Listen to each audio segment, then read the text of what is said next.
Tengo el inmenso gusto de charlar con alguien a quien conocí hace muchísimos años. Ella es Andrea Povis. La conozco desde mi niñez, en realidad, y debe hacer, pero ahora me lo va a decir ella, que es mucho mejor para las fechas que yo, debe hacer casi como 40 años que no hablamos. Andrea, buenas noches. Buenas noches. Sí, más o menos. 40 años. Sí.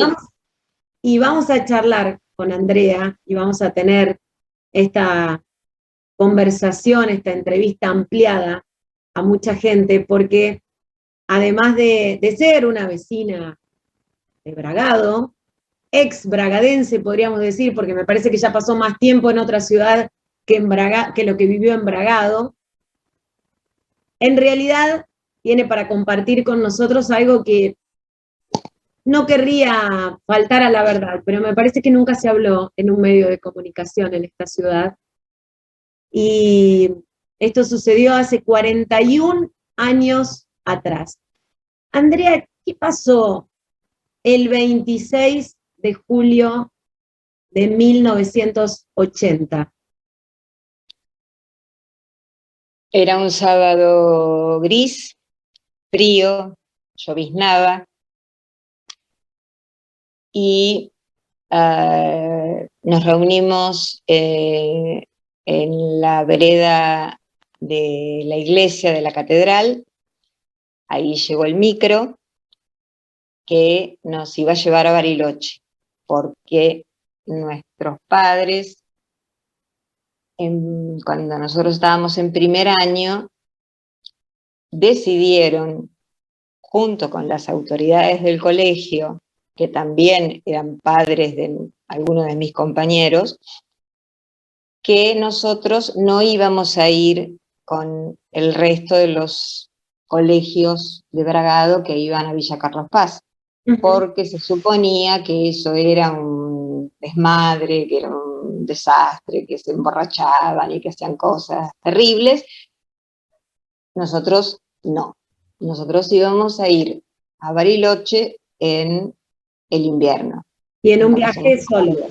En un viaje solos, con un colectivo, nosotros solos, de una empresa que no me acuerdo el nombre, cuyo dueño, Ider Heredia, viajaba con nosotros en el viaje inaugural y falleció en el accidente que se produjo,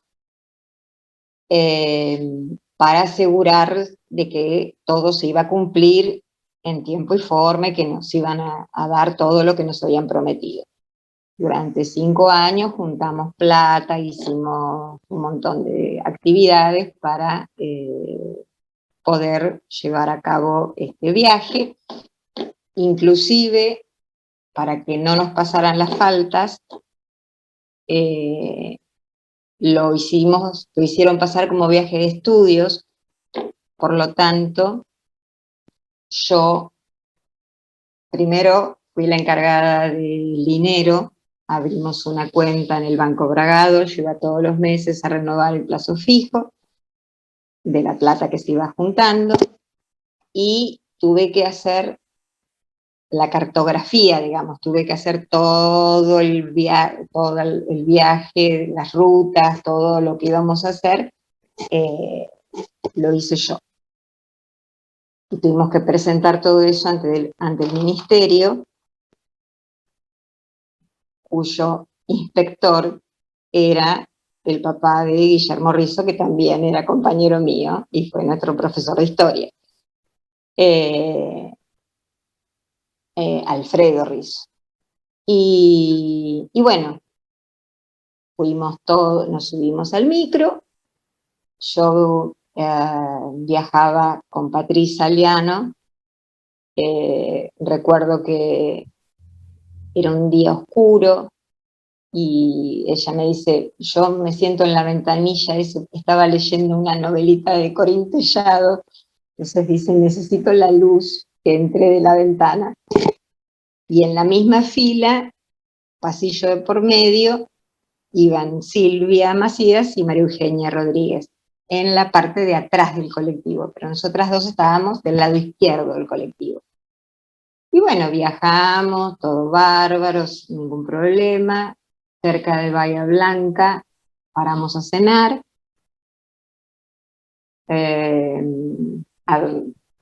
conocimos unos colimbas que iban de regreso a su casa, charlamos, todo bárbaro, qué sé yo.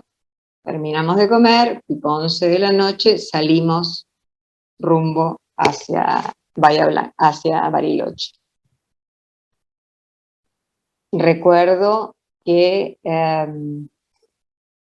yo me senté, me puse a hablar con Patricia, como estaba a mi izquierda, yo me senté de costado, pero los lentes me molestaban para hablar con ella. Entonces, y teníamos frío. Entonces, ella se paró para buscar las frazadas, yo le di mis lentes, como ella no encontraba mi frazada, me dio una extra que tenía. Ella sí que me envolvió con su frazada, ella se puso su frazada, y nos dormimos.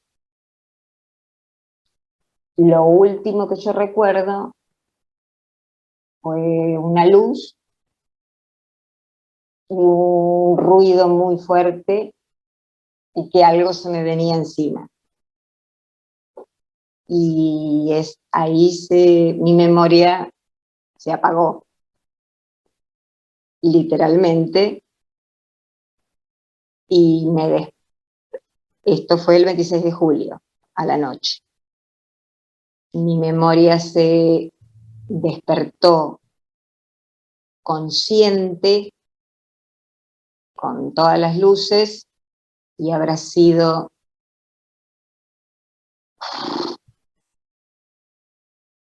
7 de agosto, 8 de agosto, una cosa así. Me desperté en el Hospital Italiano de Buenos Aires, sin tener idea de dónde corno estaba.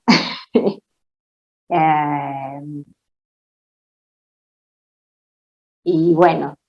¿Quién fue el encargado en ese momento de completar la primera pregunta o ese primer desconcierto de despertar? Bueno, en realidad pasé 3 días sin saber dónde estaba, y yo en realidad, mi cabeza, yo pensaba que estaba soñando, me parecía que era un sueño. Como todavía estaba con el coso en la cabeza, con el brazo, bueno, todas las cosas que tuve,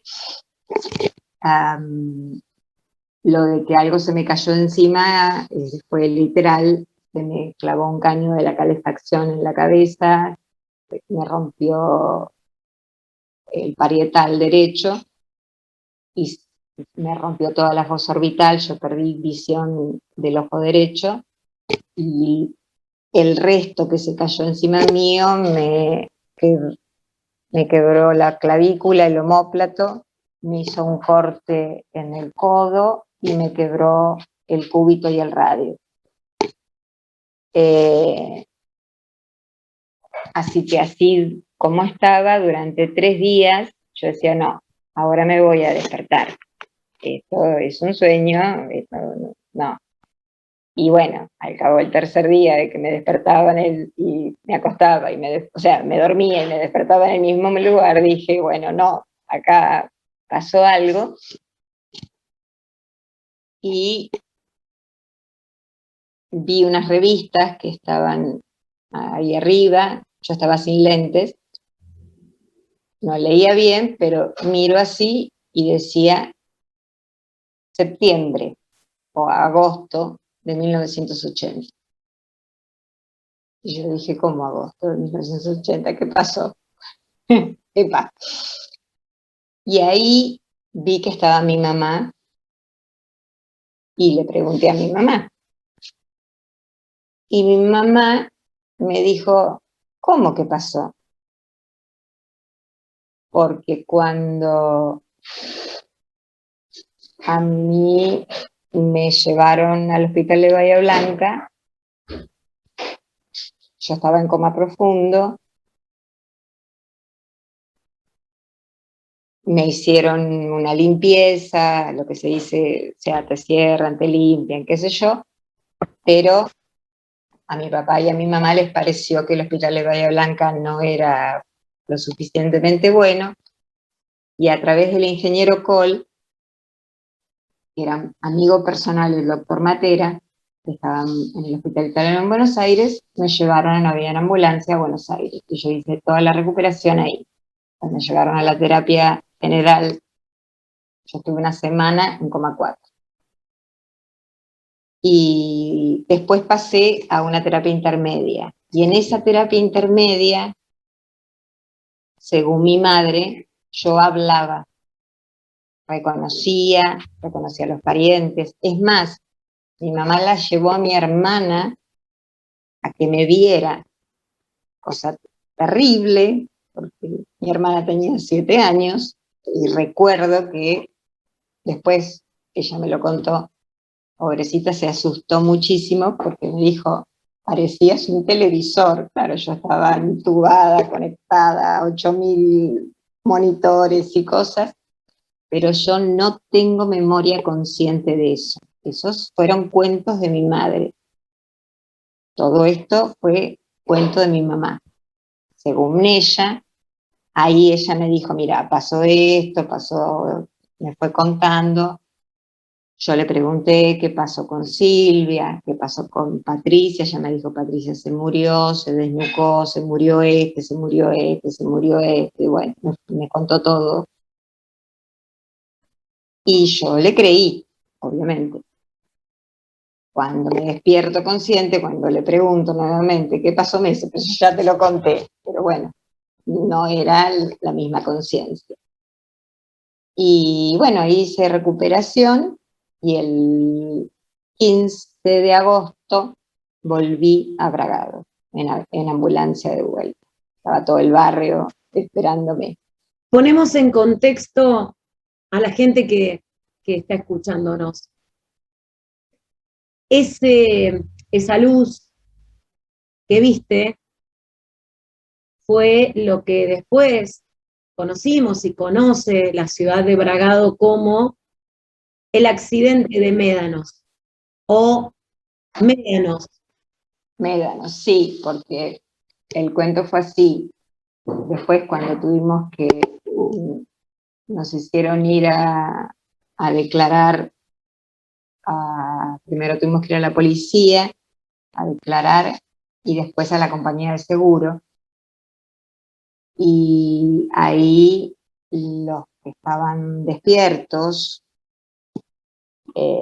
y el camionero y el colectivero, el que falleció fue el acompañante del colectivo. El colectivero creo que perdió un ojo y algo, una mano, un brazo, no recuerdo.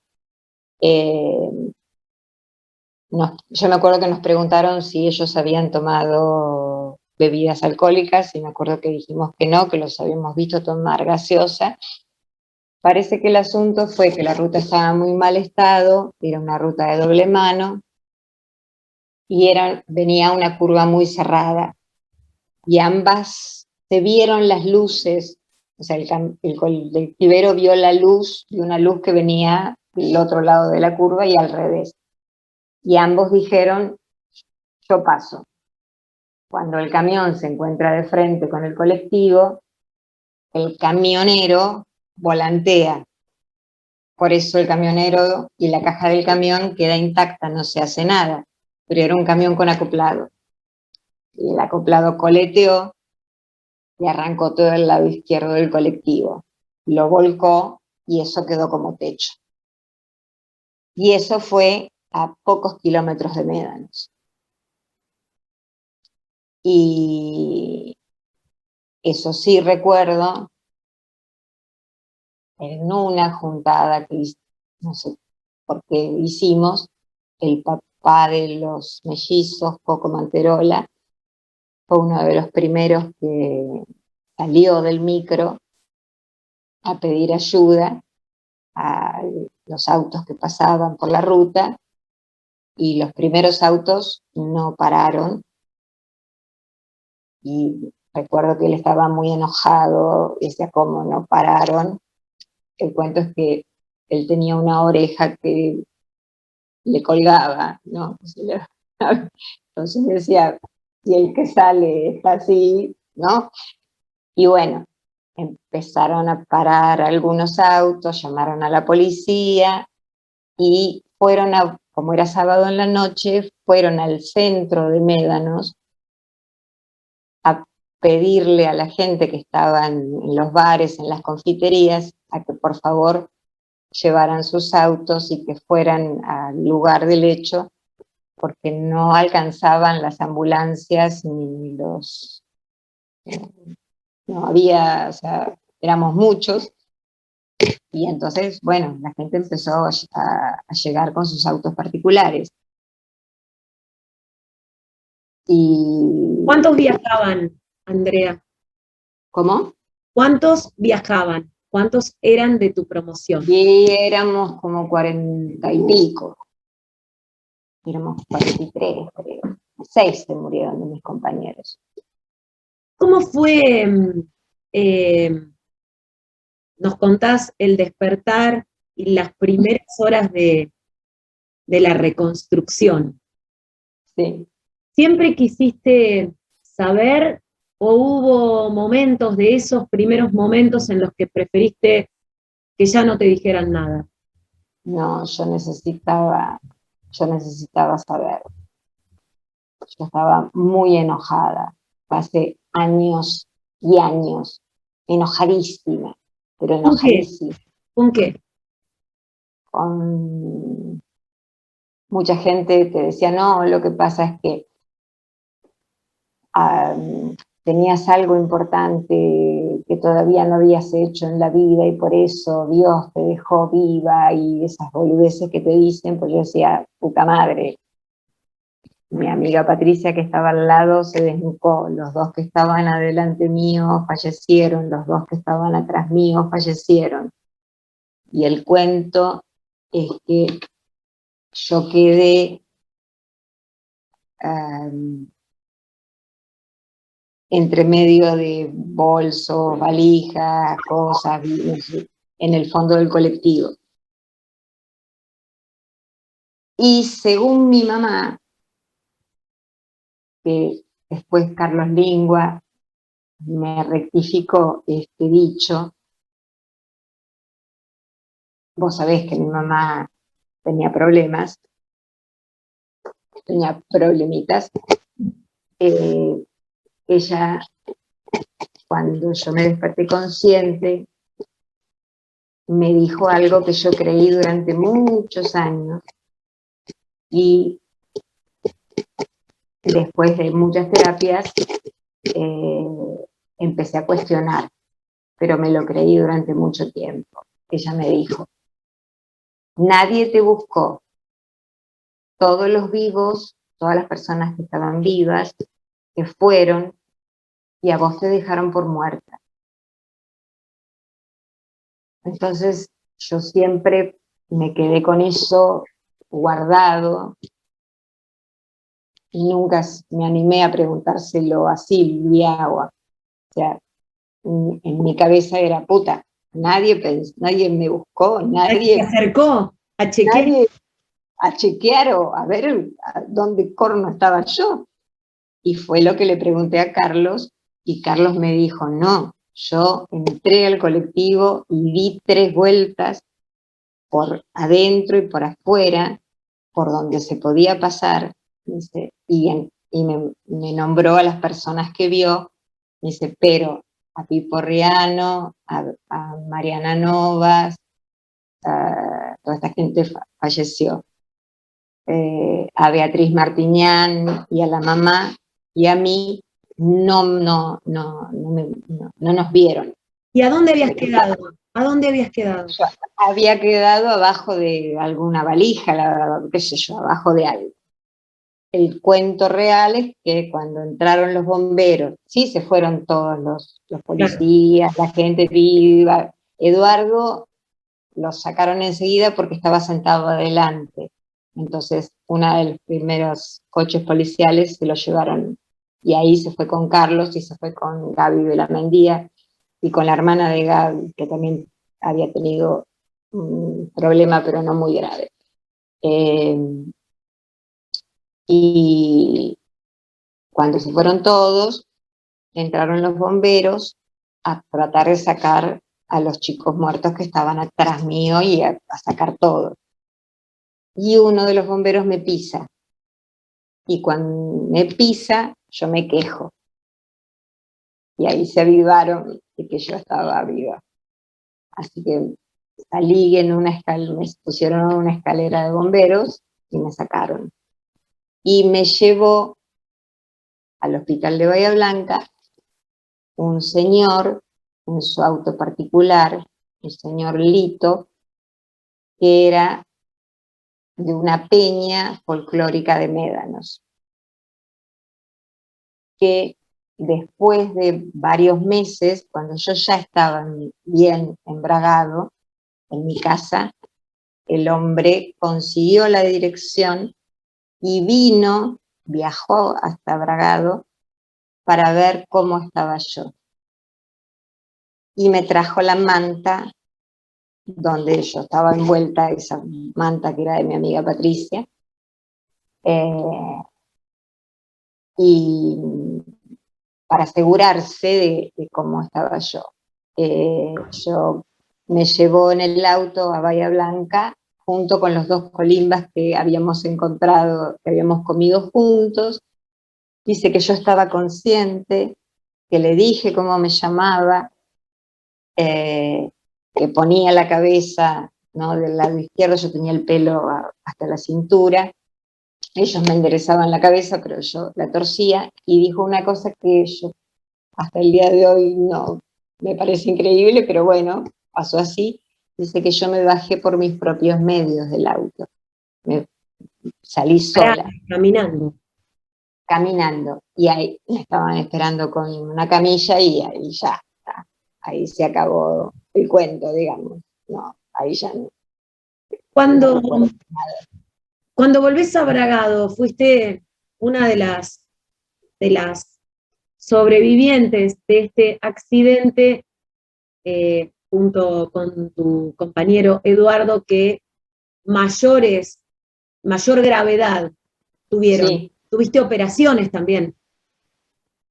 Sí, al año siguiente me pusieron un acrílico porque me faltaba el pedazo de hueso que se había abierto por puña. Eso fue en el año 81, pero primero me operaron el 4 de diciembre del 81. Como el brazo estaba quebrado y yo tenía un corte muy grande acá, en el codo, a la altura del codo, en realidad la primera operación me la hizo la doctora Araño en la clínica. Venía a casa y me decía, ese brazo no me gusta, ese brazo no me gusta, yo tenía el brazo hinchado, no lo podía mover. Dice, vamos a la clínica que te quiero hacer una placa, porque en el italiano no me hicieron nada. Todo el problema era en mi cabeza, ¿no? Y sí, yo tenía los huesos quebrados. Entonces, bueno, ella me cosió el pedazo que yo tenía cortado, y el 4 de diciembre del 81 fui al hospital italiano y me sacaron hueso de la cadera y me lo pusieron en el brazo, porque me había hecho una artrosis móvil. O sea, yo estuve un año,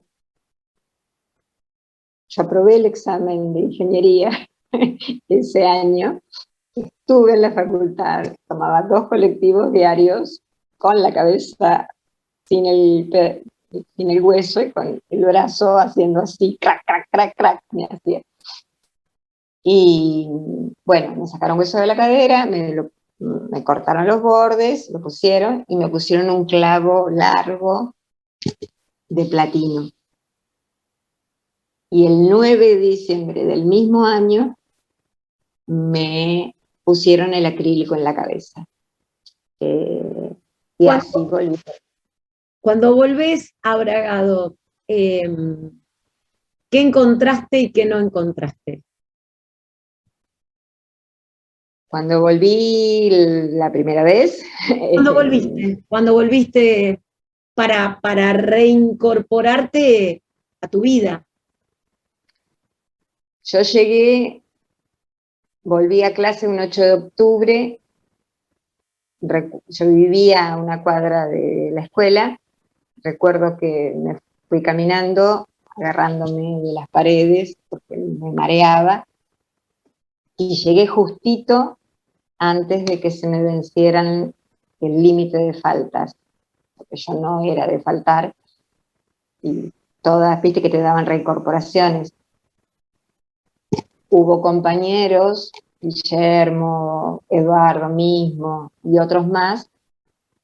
Yo siempre digo que la época del proceso, lo que más bronca siempre me dio, es que uno tomaba las cosas como naturales, como que era así.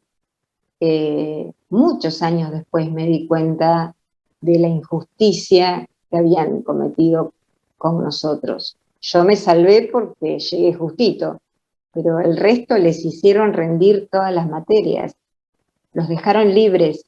A los accidentados de Médanos, me estás diciendo. Sí, claro. A los que llegaron después de las reincorporaciones, los dejaron libres por faltas. ¿Es verdad que fueron a tomar clases en los sábados para recuperar?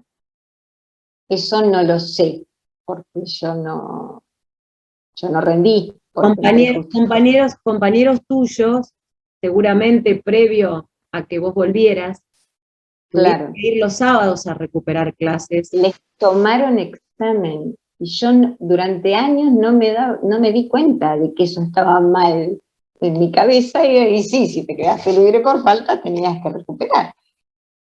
Una animalada total. Algo que no se puede pensar en esta época, pero en ninguna, tal vez en ninguna. Yo creo que en ninguna, lo que pasa que, bueno, es lo que decimos, hubo todo un pueblo que decidió hacer de cuenta que eso no había pasado. Hubo todo un pueblo que decidió hacer de cuenta que no pasó. ¿Es así, no? Fue así, sí, porque, no sé, fue como, bueno, ya está, listo, a otra cosa. Me acuerdo, un profesor dijo, por estudiar nadie se muere, así que listo, a preparar los ingresos, a ingresar a la facultad, chao, hasta luego, y acá no pasó nada. Y bueno, cada uno hizo como pudo su vida. ¿Y qué pasaba? Se me ocurre pensar, ¿no? Y preguntar un montón de cosas. ¿Qué pasaba cuando uno vuelve al salón? ¿Estaban en el mismo salón? ¿Qué pasaba con los vacíos? No, nos hicieron tuvimos que ir a planta baja porque estaba Guillermo y Mirta, que tenían problemas con las muletas, nos hicieron ir a un salón de planta baja, no era nuestro salón. Y para mí, esas personas que yo había conocido toda la vida se convirtieron en extraños, no eran mis amigos. ¿Por qué no eran tus amigos? Porque no me decían lo que yo quería escuchar, no eran las mismas personas. Y después de muchos años también lo entendí porque, digamos, si bien lo mío no fue fácil, ellos también tenían 17 años. Y ser testigo de ojos abiertos de semejante atrocidad, quieraslo o no, te cambia la cabeza. Para bien o para mal, pero te cambia la cabeza, no sos la misma persona. ¿Cuántas veces en estos 41 años contaste esta historia? Muchas. muchas. Después aprendí a no dar detalles, porque en realidad lo terminé de aprender después que pasó lo de mi mamá. La gente, hay gente que te pregunta realmente de verdad, ¿no? Porque quiere saber. Y hay gente que te pregunta por morbo, por lo que sea. Exacto. Sí. Y me pasó con mucha gente de contar y no te hablan más. O sea, es como que tienen miedo que la desgracia se les pegue, ¿entendés? Como si uno tuviera, por hablar conmigo te va a pasar lo mismo, ¿entendés? Entonces, lo aprendí cuando pasó lo de mi mamá, un día hablando con mi hermana, las dos sin saberlo, viste cuando vas a cualquier repartición pública, no sé, sacas algún documento, cualquier cosa, a un colegio de los chicos. ¿Su padre vive? Sí, no. ¿Su madre vive? No. ¿De qué falleció? Entonces, llegó un momento que empezamos a poner de cáncer, de accidente automovilístico, porque cuando vos ponés la verdad, viste, es como, y es, wow, viste, y otra vez, tiene que explicar todo el cuento. Entonces es como que uno trata de empezar a preservar. Lo que pasa es que con lo del accidente es más difícil, porque yo siempre recuerdo, mi mamá, pasaban los años y todos los 26 de julio me llamaba y me decía, ya encargué la misa. Ella hacía todos los 26 de julio una misa para todos los muertos, ¿no? Para todos los muertos. Y llegó un día, o pasaron varios años en los que, porque al principio yo empezaba julio y ya me agarraba el mal humor, ¿no? Porque yo sabía que iba a llegar el 26 de julio. Y hubo un año que me olvidé, porque la vida sigue. Un año dije, hoy es ponerle, no sé, 28 de julio. Pasó el 26 y no me acordé. Y me acuerdo que mi mamá me decía, lo que pasa es que a vos no te importa, te olvidaste, no sé qué. Y yo me acuerdo que le digo, mamá, es imposible que yo me olvide. Me miro al espejo todos los días y me veo, o sea, no hay necesidad de que yo tenga una fecha marcada en el calendario.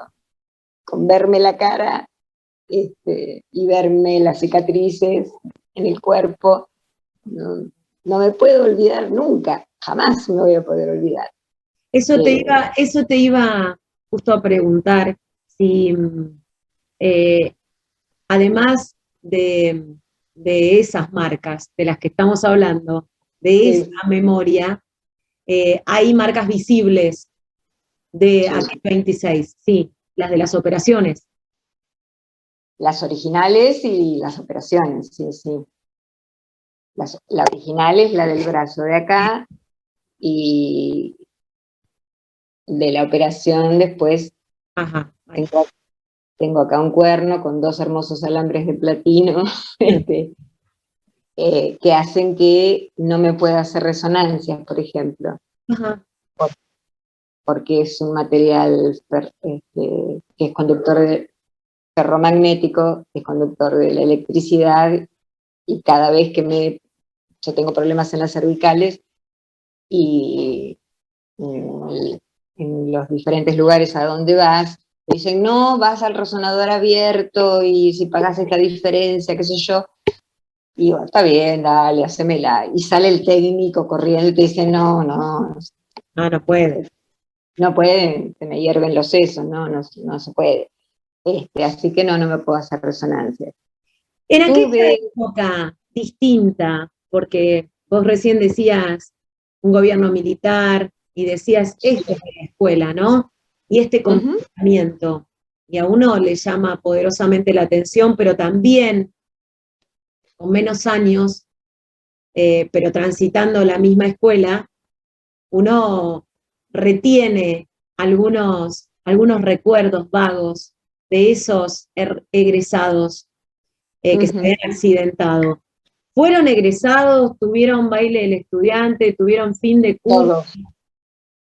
Todo. Fuimos al picnic, a la laguna, fuimos al baile, al Club Moreno.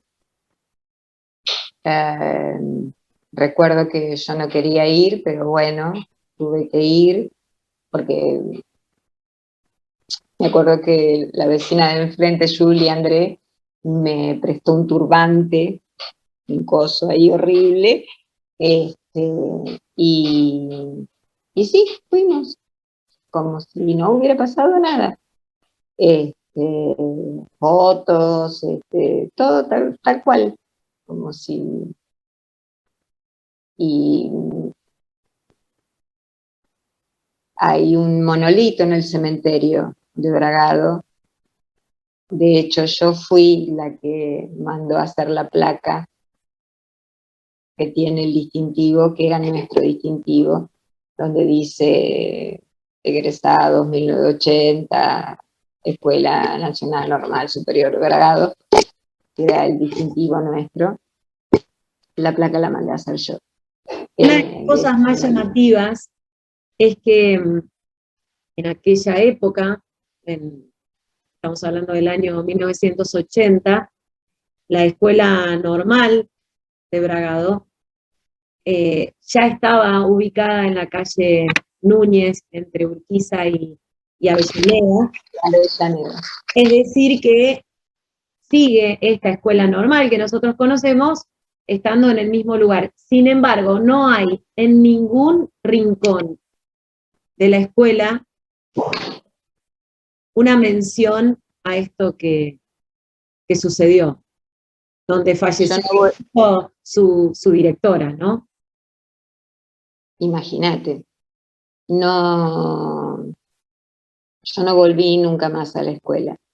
Sí volví a Bragado un montón de veces, a casa de amigos, pero a la escuela no entré nunca más.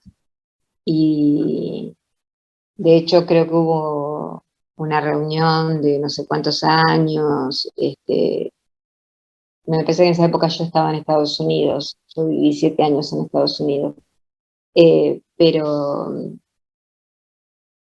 claro, algún recuerdo, alguna cosa, algo que marque no fue joda. Yo tengo mi mamá, que era así como necrológica, yo tengo guardados los recortes del diario Nación, del diario Clarín, de La Voz de Bragado, de Crónica, donde están todos los nombres mal escritos, cualquier cosa, o sea, y la televisión, mi mamá recuerda cuando ella llegó, que llegó el día siguiente, que la estaban esperando. En esa época estaba Mónica Presenta, creo, en la televisión, y con mi mamá cuando ponía cara de enojada, o sea, no te acerques, o sea, la dejaron entrar, y bueno.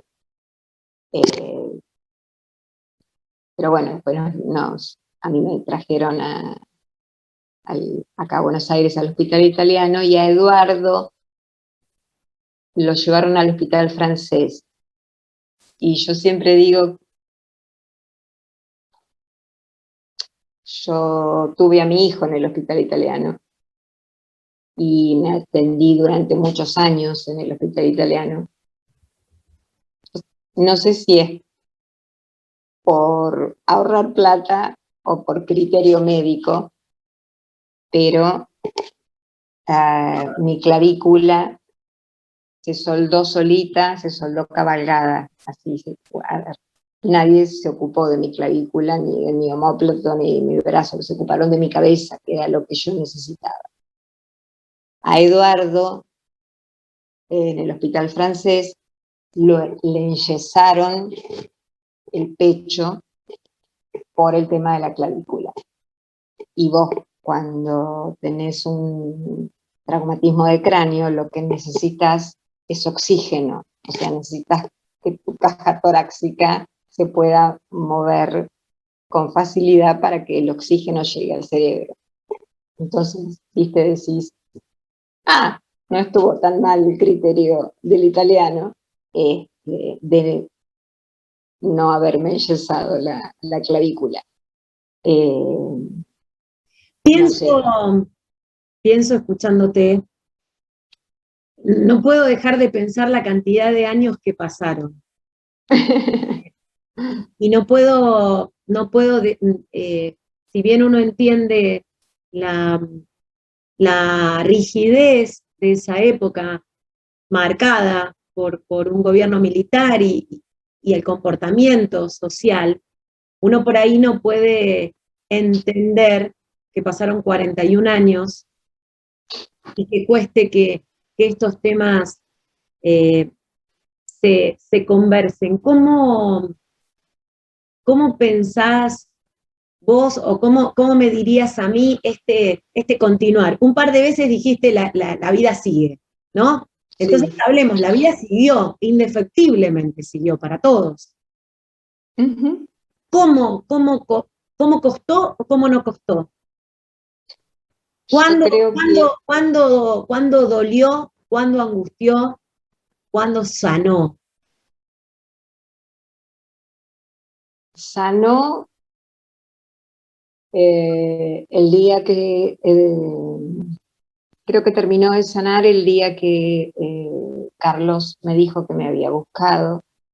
Esa historia que mi madre me contó no era verdadera, y ahí yo pensé y dije, claro, ¿de dónde sacó eso? Si ella no estuvo en el lugar, ella llegó al día siguiente, ¿cómo sabía todo esto? ¿Quién se lo habrá dicho? Vaya uno a saber de dónde lo sacó. Pero yo me la creí. Mira todos los años que pasaron. ¿Cuántos? Hasta que... ¿Cuántos más o menos? Y yo me enteré de esto en el 2013. Ah. Una vida más, una vida más. Una de las tantas que he tenido. Fue muy difícil, fue muy difícil, fue muy difícil. Todavía me cuesta, cada vez menos, pero todavía me cuesta el pasaje del invierno a la primavera. Eso te iba a preguntar, ¿qué parte del año a vos te suena? Todavía me cuesta pasar de la manga larga a la manga corta. Las primeras semanas son difíciles, porque me veo, porque cuando estás con manga larga, bueno, listo. En tu casa es otra cosa, con tu pareja o lo que sea es distinto, pero salir a la calle y que la gente te mire, te siguen mirando, cuesta. Lo de la cabeza, con el pelo, más o menos zafa, pero el brazo todavía me sigue costando. El cambio del invierno a la primavera me cuesta. Y si yo te digo, con relación a esto que charlamos y a todo este proceso de terapia y de verbalizar y de preguntar y de cerrar, elegiste decirme cuándo sanó. ¿Cuál de estas palabras reconocerías en esto que pasó? ¿Dolor, angustia, olvido o aprendizaje? Aprendizaje.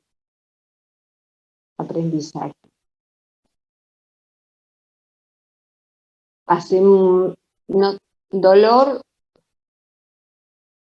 no recuerdo dolor físico, Ujú. porque según, o sea, mi madre y mi padre también, y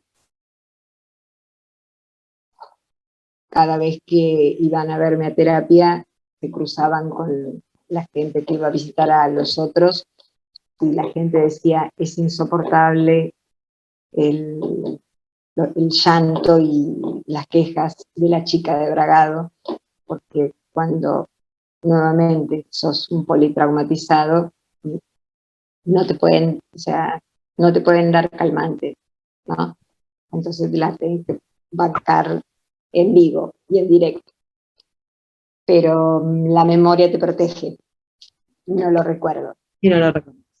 no lo recuerdo. Eh, sí recuerdo los dolores de las operaciones, eso sí, las del año siguiente sí las recuerdo. Ahí sí que las recuerdo, pero las del accidente no las recuerdo, no recuerdo dolor. Sí dolor, bien. Fue más enojo que otra cosa. Yo estaba muy enojada, muy enojada, pero muy enojada. Y mucho más enojada cuando nos hicieron ir a la compañía de seguros. Y ¿Por qué? con 10, ¿Por qué? y porque ese mismo año, a propósito, porque así uno está todavía en carne viva, nos hicieron ir todos a la compañía sudamericana acá en Buenos Aires, que eran la compañía del camión y del colectivo. Y me tuve que encontrar con los padres de los chicos muertos, con la mamá de Pipo, la señora de Monguillot, bueno, con todos los padres. Y yo no podía entender cómo encima de que estaba viva y sus hijos no, me querían dar plata, ¿entendés? Yo decía, no, esto es una locura, yo no quiero saber nada. Y no quería, ¿viste? No quería, no quería, no quería, no quería. Me acuerdo que mi papá fue con un abogado, que supongo que estarían todos, no Organizada. sé, organizados, ¿no? Y me llevaron a un cuarto separado y el abogado me dijo, mira, si querés ir a juicio, esto va a tardar un montón de tiempo, va a ser un lío terrible. Dice, pero si vos no firmás la que determina el precio más grande, o sea, el monto mayor, es el tuyo. Por A partir, las heridas, ¿no? Por la gravedad. por ser mujer y Ah, tener un corte en la cara. Se supone que porque sos mujer y tenés un corte en la cara, eso te arruina la vida. Entonces, yo marcaba el techo y a partir de ahí todos los para demás. abajo. No Y recibieron al que todos el mismo monto. no, en absoluto. Primero yo, después Eduardo, y después supongo que habrá sido Marta Belamendía, y así, y a la que menos le pagaron fue a Susana Monguillo, porque Pipo era hijo ilegítimo de Riano, del escribano. Era un hijo natural y fue a la que menos le pagaron. Y para mí eso fue terrible, yo en mi cabeza no entraba, y peleé, pero bueno, cuando me dijeron, mirá, si vos no firmás, no arregla nadie, y bueno, ¿Qué pasó tuve que con ese firmar. dinero? Y mi padre, los dos, me compraron un departamento de dos ambientes, un dormitorio y un living comedor muy grande, lo equiparon todo, mueble, heladera, lavarropa, televisor, qué sé yo. Uno que yo no quería, pero bueno, ellos querían ese, compraron ese, me tuvieron que emancipar, porque en ese momento, a los 21 recién Claro, podías, claro. yo tenía 18, no me acuerdo si podías comprar y no podías vender, no me acuerdo cómo era el cuento, pero me tuvieron que emancipar para que quedara mi nombre. Y después sobró dinero y papá tenían unos gastos y bueno, terminaron de pagar la hipoteca de la casa, cambió el auto y bueno, hicieron otras cosas más. Este, pero yo ese departamento nunca, nunca lo quise, en realidad. ¿Estudiaste en No. ese departamento? Viví 12 años en ese departamento. Ese Andrea, departamento, si vos me tenés que decir, más allá de las cuestiones físicas que te acompañan y de esta charla con otra gente sobre este tema, si vos me tenés que definir lo que cambió, para vos, lo que cambió a partir de ese 26 de julio, porque ibas a estudiar ingeniería y fuiste a estudiar ingeniería. Ibas a rendir a dar el examen de ingreso y lo rendiste bien. No sos ingeniera, pero por otras cosas, pero después de mucho tiempo. ¿Qué cambió? ¿Qué la sentís que inmortalidad, la inmortalidad. Yo trabajo en el Nacional Buenos Aires hace muchos años y cuando los chicos se van de viaje de egresados, siempre les digo, aprovechen este viaje, porque nunca más se van a sentir los reyes del universo. Ahora ustedes son los mejores, son los más grandes, son inmortales, todo lo pueden. Después cuando vuelvan, van a entrar en una carrera universitaria y vas a ser el último orejón del tarro, o vas a entrar a trabajar de cadete en cualquier lado y nada, vas a ser uno más. Pero ahora son los reyes y son inmortales. Disfruten, yo siempre les digo eso, disfruten de esto, porque nunca más van a ser inmortales. Y eso fue lo que yo sentí, que se acabó la inmortalidad. Yo fui más vieja a los 18 que a los 27, ponele. Eh,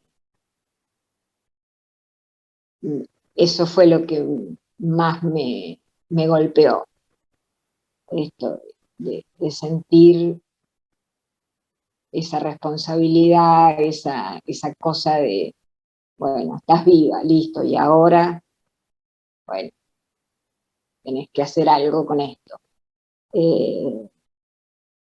Porque uno a esa edad, cuando egresás, es eso, sos inmortal, todo lo podés. No hay, o sea, crees que podés hacer todo. Y a mí se me cortó. eh, cuando comenzaste a contarlo, imagino, ¿cuántos hijos tenés? Uno solo. Y a tu hijo, ¿cuándo le contaste esta historia? Uh, Era chico.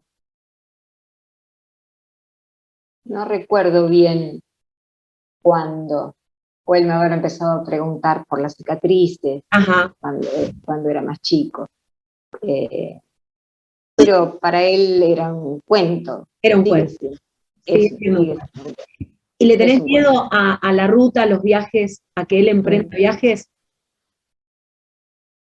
Sí, no miedo, pero me da así como una cosita.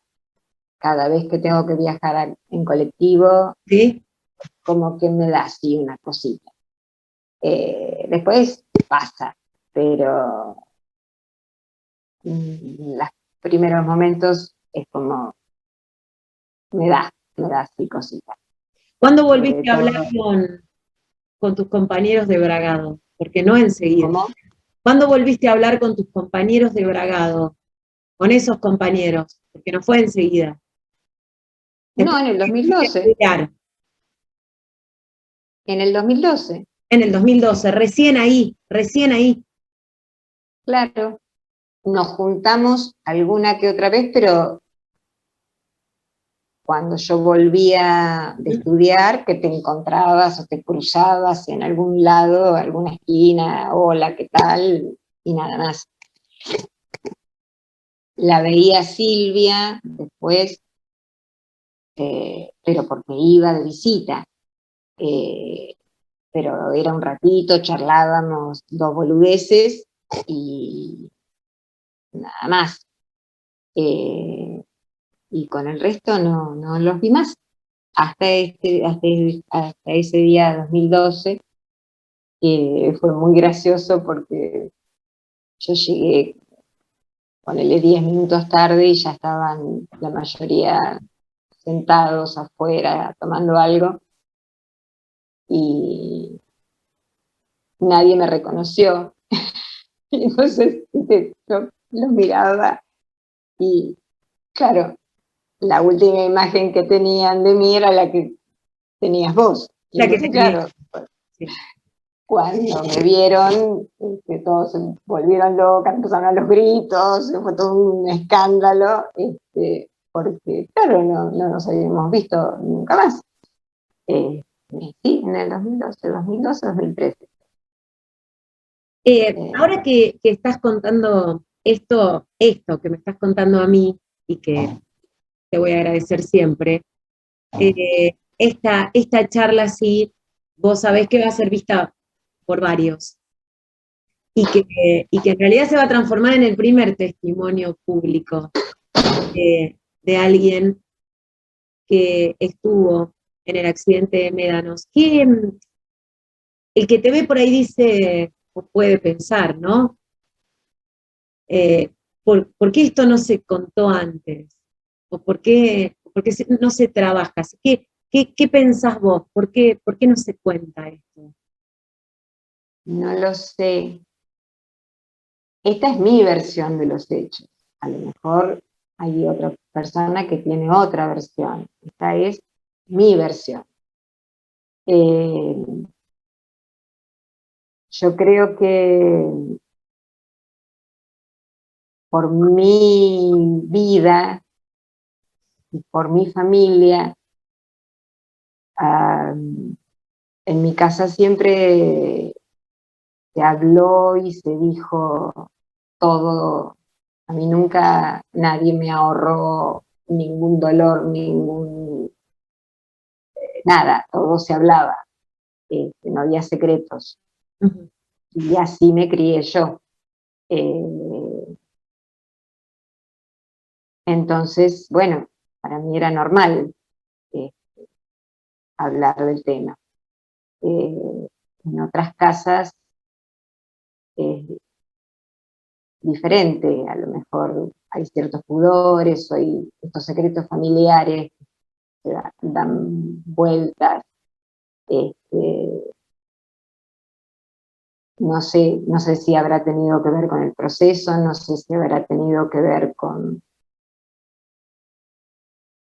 ciertos comportamientos, a lo mejor, que hubo durante esa noche, no sé cómo fue, quién fue héroe, quién no fue héroe, cómo cada uno trató de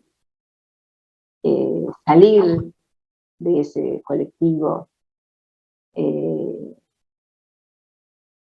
no sé, no sé cómo fue el después, cómo fue el encontrarse con los padres de los chicos muertos, cómo fue,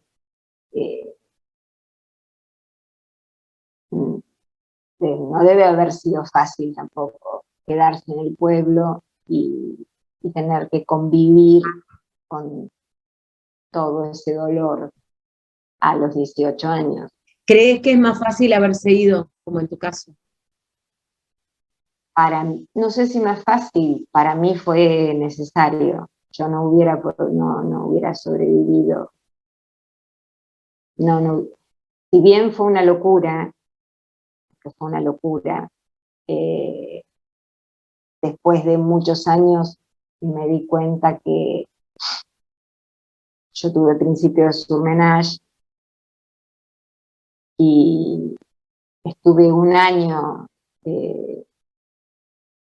con una conmoción cerebral o con el cerebro todavía. Después me di cuenta que el pelo no me crecía, no me crecían las uñas, o sea, todas mis funciones vitales estaban como en stand-by. No sé cómo hice para probar el ingreso a la facultad, no me fue bien ese primer año. Pero si no me hubiera ido, no sé qué hubiera hecho. No sé en dónde hubiera terminado. No fue fácil. Por este silencio, por este no por pasar. este silencio, sí. Yo recuerdo que una de las primeras salidas fuimos a comer pizza a esa pizzería que estaba cerca de la estación de tren, la que hacía Colonial, la pizza de lechuga. La pizza de lechuga. La pizza de lechuga, que a mi mamá le encantaba. Y me acuerdo que fuimos en el auto, y mi papá había dejado el auto estacionado, ponerle a media cuadra, y cuando me bajé del auto, se paró el tránsito. ¿Te acordás que el sábado era la vuelta al perro, no? Y todo. Sigue siendo. Y se pararon todos los autos. Y la gente asomaba la cabeza, sacaba así la cabeza del auto, y la chica del accidente. Claro. No, Sí. no estaba bueno. No era de lo mejor. Te voy a hacer la última pregunta. ¿Te tocó a lo largo de estos años, pasaste por Médanos, fuiste a Bariloche? Nunca más. Fui a Bariloche, sí, en verano, con mi mamá y con mi hermana, pero no pasé por Médanos. Siempre digo, tengo que ir. ¿A qué?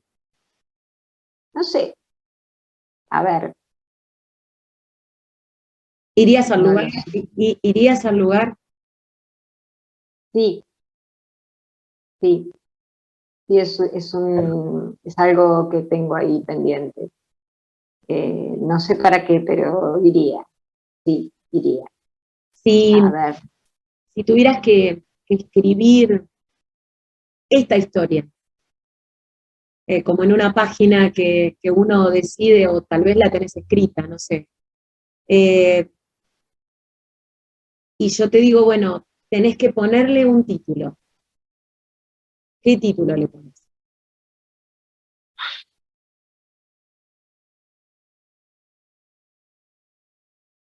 Lo tengo escrito por separado. En ficción. Claro, tengo varias etapas, ¿no? Tengo despertares, tengo el viaje, resiliencia, respuestas, volver. Ah, ¿vas a editar esto? La idea es, sí. Sí. Ah, bueno, nos vas a dar la primicia. Sí, pero es más largo porque se Es más junto largo todo que lo... claro. Es más largo Esto que es, lo que estoy proponiendo, pero yo necesito no en capítulos. Ahí me dijiste los capítulos. claro, Yo digo a este capítulo, a a este, este. el 26, que habrá comenzado en realidad con toda una historia. Pero, ¿qué título le pones?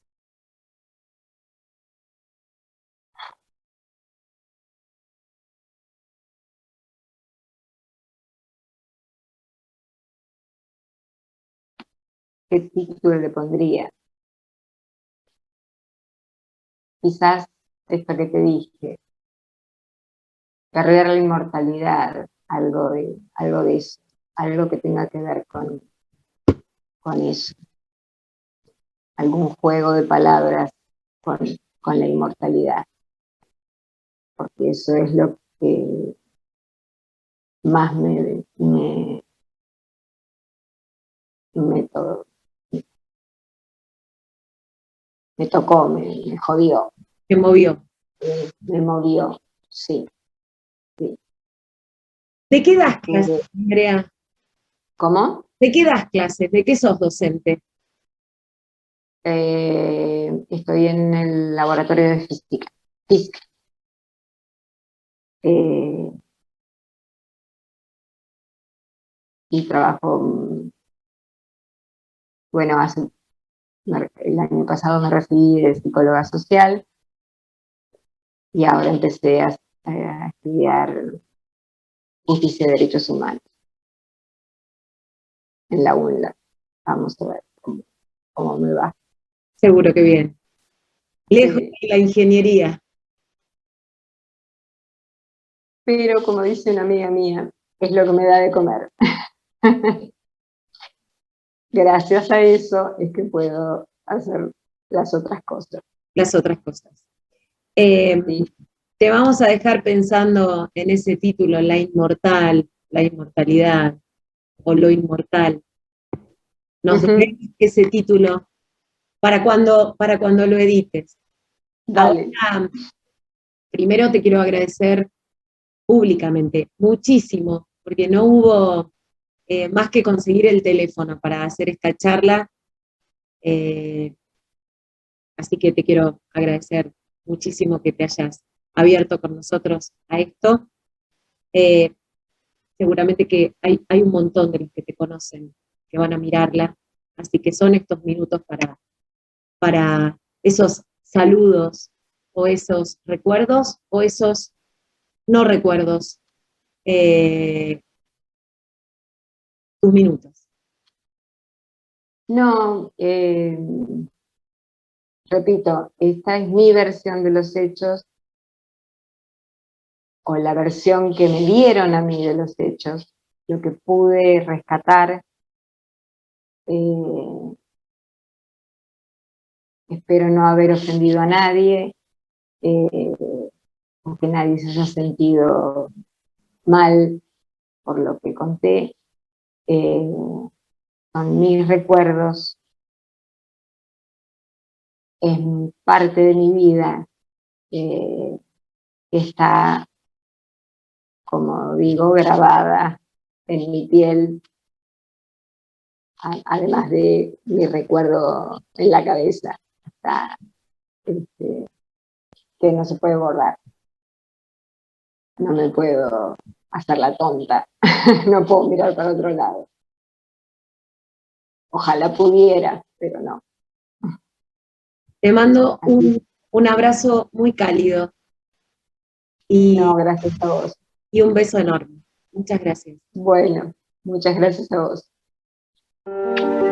El accidente de Médanos. Una entrevista única y exclusiva después de 41 años. Corina de Letieres comparte con una de las sobrevivientes del fatal accidente sensaciones, momentos, el recuerdo y el resto del camino. A 4 décadas de la tragedia que enlutó a Bragado, Andrea Povis charló con Corina de Letieres. El accidente de Médanos. Este viernes 24 de septiembre a las 19 horas por La 100 Bragado y por las redes sociales.